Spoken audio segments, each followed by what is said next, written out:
It's Friday, so on Morning Shot we're going to go through the videos we've covered before and update them. And in the first news story, the killer of Chris Hani is finally placed on parole after, close to 30 years? And you can imagine the poor guy. He went into prison like in 1993. He's coming out in 2022. And one can only assume that he looks outside and is like, what on earth happened to this place? It looks like communism has taken over and destroyed everything. What do you think, Byron? Yeah, so apparently the news article in Times Live says that the purpose of parole, and I'm quoting now from the article, is an acknowledged part of our correctional service. It has proved to be a vital part of reformative treatment for the paroled person who is treated by moral persuasion. This is consistent with the law that everyone has the right not to be deprived of freedom arbitrarily and without just cause. The sentenced offender has the right to benefit from the least severe of the prescribed punishment. So there you go. So they actually say that it should be for reform treatment of the individual. What I would really like to know is this individual now comes out, supposedly having been reformed. We know that the South African government was not very keen to release him. They thought he was inherently evil and the son of the devil for killing a commie. And the funny part is that he will be released now from prison, probably look around and go, you know all those things they said would happen if the commies took over? Holy shit, they happened! Because he's going to leave prison, look around and be like,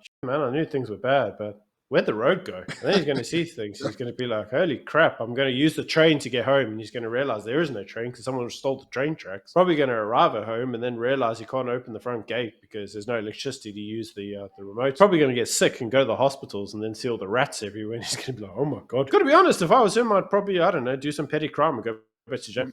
Yeah, go straight back. I mean, to conclude this story, first of all, it's good that he's out. Secondly, maybe he'll be thinking to himself, maybe I didn't kill enough commies. I didn't say that. Ramon, of all those comments, you're on your own, mate. Yeah, you're very polite. I think you didn't go far enough. But anyway, after the break, we're going to go speak to the person who actually bought buffaloes from Cyril Mabuza. Yes, ladies and gentlemen, we have found him. But first, a message from our sponsor. I'm sure most of you know that South Africa is not a normal place. I mean, the July riots of a year ago is very indicative of that. So if South Africa is not normal, why are you settling for normal tactical gear? Which is why we at Morning Shot refuse to use normal tactical gear. We use Takma. Takma creates the best versatile, battle-hardened tactical gear in the entire country. Gear which is versatile, reliable, and ready to serve in any environment. From medical pouches to magazine holders, Takma has the best tactical gear for your next hunting adventure, expedition, or even your riot prevention exercise. And for viewers of Morning Shot, you get a special discount through our link, which is in the description below.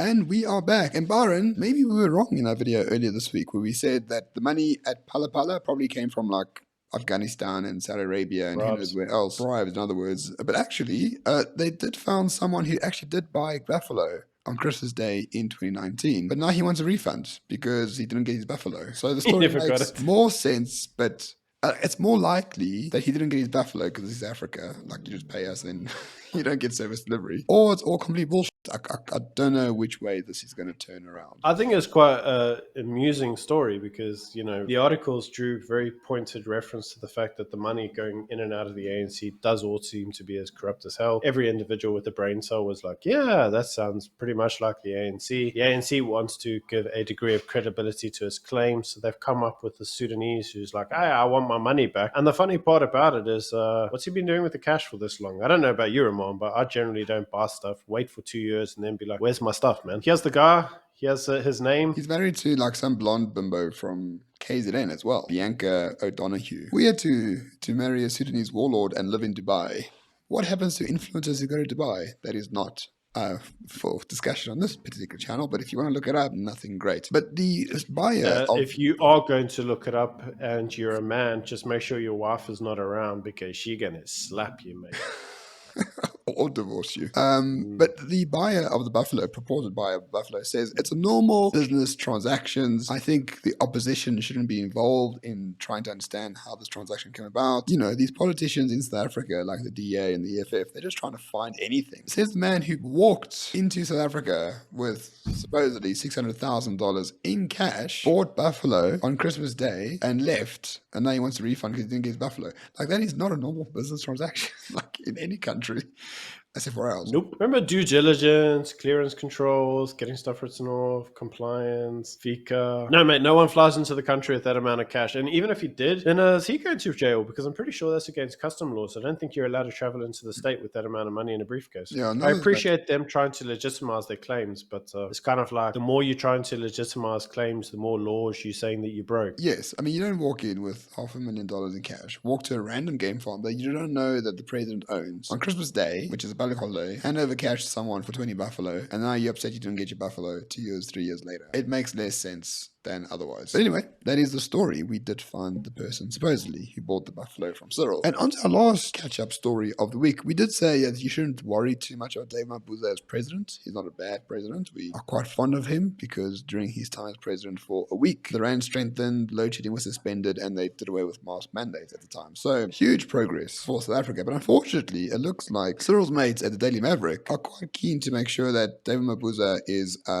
not at all anywhere near the channels of power, because they just released a huge, long article about how he basically defrauded the state of 35 billion rand through land restitution claim scams. Yeah, what's there to say on this? I mean, an ANC minister scammed the land claim court. Like, okay, and, you know, if you think about it, like only a couple million, like, geez, what was this guy on a hiatus? Was he like, I'm taking it easy, guys. You guys have stolen big money. I only want a couple million. I mean, basically how the scam works is very simple. You go to a farm, you buy it for $1 million, then you have an independent verifier or valuer say, no, the farm's actually worth 3 million. Then the state pays you 5 million for it, because why the hell not? And then the state gives it to a tribal chief in trust and then ruins it.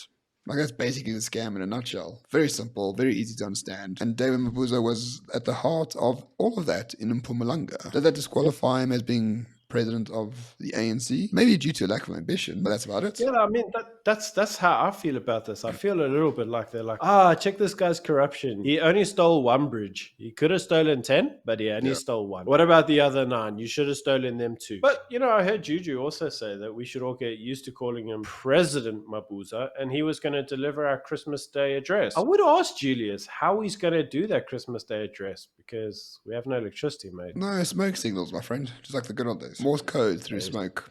Or maybe through, you tie a message to a pigeon. And whoever catches the pigeon eats it. Like, there's your Christmas message. And that is why we support David Mabuza as president. I mean, could you imagine that? Yeah, Christmas Day, Daddy, the Santa come. No, my son, but David Mabuza's pigeon did. Are we so thankful for our president? Yeah, like, no, it's really that's on the a caring president. It's really on the braai, son. For Christmas, we received a pigeon as Christmas dinner. Very good. But anyway, that is the catch up for Morning Shot this week. Have a wonderful weekend, everyone, and we'll see you in the next one. Cheers.